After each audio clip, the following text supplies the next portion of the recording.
Sir second time MP, second time minister, क्या होगा agenda नए मोदी 3.0 का? जो हम मोदी जी के नेतृत्व में भारतीय जनता पार्टी हो, एनडीए हो, एक संकल्प पत्र का घोषणा किया है इलेक्शन से पहले। उस संकल्प पत्र के आधार पर हम इस 5 साल काम करेंगे। लगातार नरेंद्र मोदी जी के नेतृत्व में 10 साल जो काम किया है देश के विकास के लिए, देश में आतंकवाद को रोकने के लिए, भ्रष्टाचार रोकने के लिए, इंफ्रास्ट्रक्चर एक्टिविटी इम्प्रूव करने के लिए, नॉर्थ ईस्ट को अलग अलग जगह जैसा एक अच्छे कंस्ट्रक्टिव एक्टिविटी नरेंद्र मोदी जी के नेतृत्व में देश में हुआ है। विदेशों में भारत का जो शान बढ़ाने के लिए प्रयास किया है और ऐसे ही आने वाले दिन में वही रास्ता से और 24/7 सेंट्रल गवर्नमेंट काम करेंगे।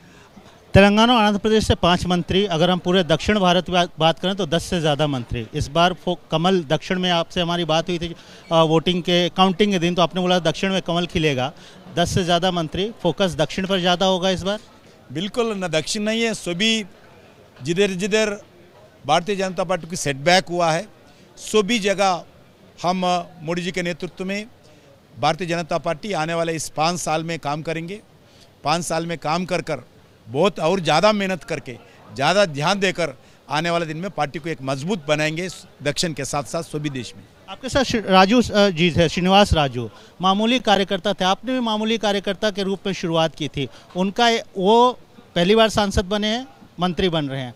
आपने तो पार्टी में बड़ा लंबा वक्त गुजारा, अलग अलग पद पे काम करे। ये जो कार्यकर्ताओं को इस तरीके की अपॉर्चुनिटी मिलती है, इसको कैसे देखते हैं? ये कार्यकर्ताओं को हौसला बढ़ता है, एक विश्वास जनता है, क्योंकि श्रीनिवास वर्मा हो, बंडी संजय हो, मैं हो, हम ऑर्डिनरी कार्यकर्ता है।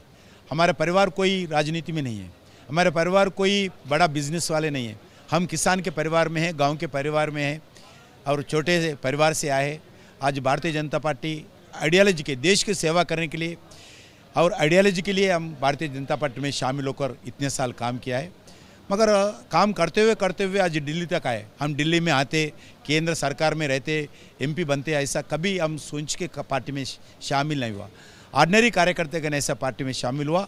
ऐसा ही आज हमारा पार्टी, एक ही पार्टी ऐसा दिखता है। ऑर्डिनरी वर्कर्स भी आज दिल्ली तक, केंद्र सरकार में कैबिनेट मिनिस्टर तक लाने वाला पार्टी कोई पार्टी नहीं है। हमारा कोई ग्रुप नहीं है, हमारा कोई कैस्ट नहीं है। हमारा कैस्ट ही भारतीय जनता पार्टी है, हमारा ग्रुप भारतीय जनता पार्टी है, हमारा परिवार भारतीय जनता पार्टी कार्यकर्ता है। वैसा ही प्रधानमंत्री से लेके हमारे जैसे साधारण कार्यकर्ता तक भारतीय जनता पार्टी में ही आपको इंकरेजमेंट मिलता है। आखिरी सवाल सर, किन किन लोगों को शपथ ग्रहण के लिए इनवाइट किया गया है? पॉलिटिकल पार्टी से कौन है, गवर्नमेंट से कौन है और कौन लोगों को इनवाइट किया? तो अभी मैं नहीं देख रहा हूँ काम, मगर सभी पॉलिटिकल पार्टीज़ को, सभी एमपीज़ को बुलाए गए, एनडीए पार्टनर्स को बुलाए गए, दूसरा राजनीतिक पार्टियों को भी बुलाए गए।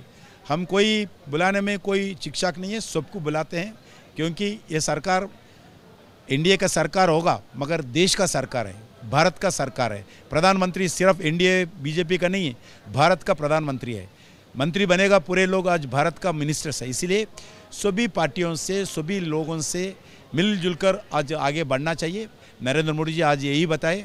हम विपक्ष के सांसदों को भी गौरव देना है, एनडीए सांसदों को भी गौरव देना चाहिए। हम कोई विवक्षता बताना नहीं चाहिए, कोई डिस्क्रिमिनेशन नहीं रहना चाहिए। सबको मिलकर, सभी प्रांतों को, सभी भाषा वालों को, सभी रिलीजियस को, सभी कास्ट वालों को, सभी प्रांतों को, सभी पॉलिटिकल पार्टीज को मिलकर देश को आगे बढ़ाना चाहिए। ये जो आज नरेंद्र मोदी जी आने वाले इस 5 साल के लिए एजेंडा सेट किया है। 100 दिन के एजेंडा की भी बात हुई थी सर, प्रधानमंत्री जी ने बोला, उस पर क्या बोला? अभी 100 दिन एजेंडा पहला कैबिनेट मिनिस्टर मीटिंग में चर्चा होगा, मिनिस्टर जो उसमें प्रधानमंत्री जी का मार्गदर्शन होगा।